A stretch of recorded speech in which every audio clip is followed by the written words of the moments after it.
ఇవాళ మీ ముందుకు నేను వెజ్ పులావ్ చాలా సింపుల్గా చేసుకునే వెజ్ పులావ్.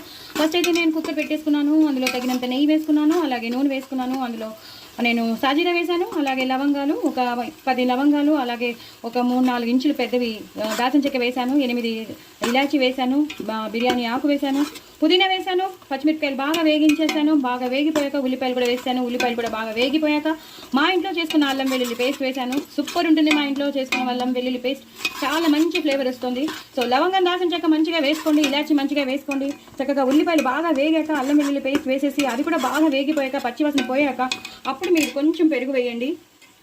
మీ ఇంట్లో ఉన్న పెరుగు వేసేయండి. వేసేసి ఇలా కలిపేసేయండి. నెయ్యి కూడా వేసుకున్నానని మీకు చెప్పాను. ఇప్పుడు మనం తరిగి పెట్టుకున్న క్యారెట్స్ వేసేసుకుందాం, అలాగే బీన్స్. వెజ్ పులావ్ అన్నాను కదా, వెజ్ పులావ్ అనుకుంటే వెజ్ పులావ్ అనుకోండి, బిర్యానీ అనుకోండి, ఎలా అనుకున్నా మీ ఇష్టం. బట్ ఇవాళ అయితే మీకు వెజ్ పులావ్ చాలా టేస్టీగా ఉంటుంది. మన ఇంట్లో ఉన్న వెజిటబుల్స్ మీ దగ్గర ఏమేమి ఉన్నాయో వేసుకోండి. క్యాప్సికమ్ అయితే ఇప్పుడు వేసుకుంటే బాగోదు, ఎందుకంటే అది బాగా స్మాష్ అయిపోతే బాగోదు. సో అలాంటివి వేసుకోకండి. ఇలాంటివి క్యారెట్, బీన్స్ అలాంటివి వేసుకోండి. ఇప్పుడు నేను బఠానీ రాత్రిపూట నానబెట్టుకున్నాను, అవి వేసేస్తున్నాను. బయట సూపర్ మార్కెట్లో దొరుకుతాయండి బఠానీస్. చక్కగా ఎన్ని బఠానీస్ అంటే మనం నానబెట్టుకుంటే ఇలాంటి బిర్యానీస్కి పనికొస్తుంది. విటమిన్ బి ఎక్కువ ఉంటుందండి, ప్రోటీన్ ఎక్కువ ఉంటుంది బఠానీలో. సో తప్పకుండా తింటూ ఉండాలి.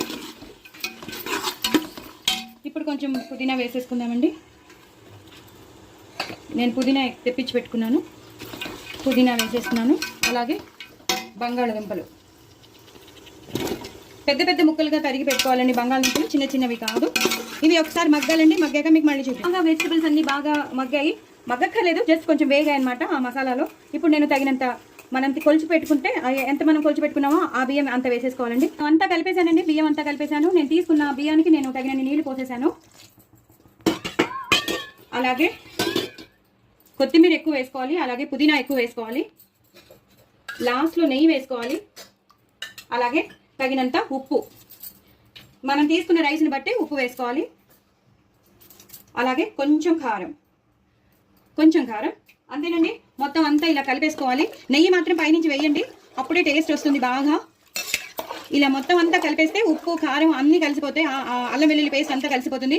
ఈ మనం పుదీనా కొత్తిమీర అన్నీ వేసాం కదా, అవన్నీ కలిసిపోయి ఫ్లేవర్ మంచిగా వస్తుంది అనమాట.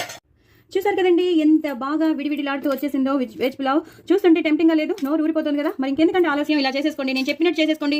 చక్కగా అన్ని వేసుకొని చేసుకోండి. సో మొత్తం చూడండి, చక్కగా చేసుకోండి. ఇంత టేస్టీ అయినా వెజ్ పులావ్ చేసుకోండి. సూపర్ ఉందండి. బఠానీలు అవి చాలా చాలా బాగుంది. అలాగే దీనికి నేను కీరా ఇంకా ఉల్లిపాయలు రైతా మీకు ఆల్రెడీ నేను ఒకటి పోస్ట్ చేస్తాను సింగిల్గా. సో అది ఇవి నంచుకుని తినేసేయండి. సూపర్ అంటే సూపర్ ఉంది.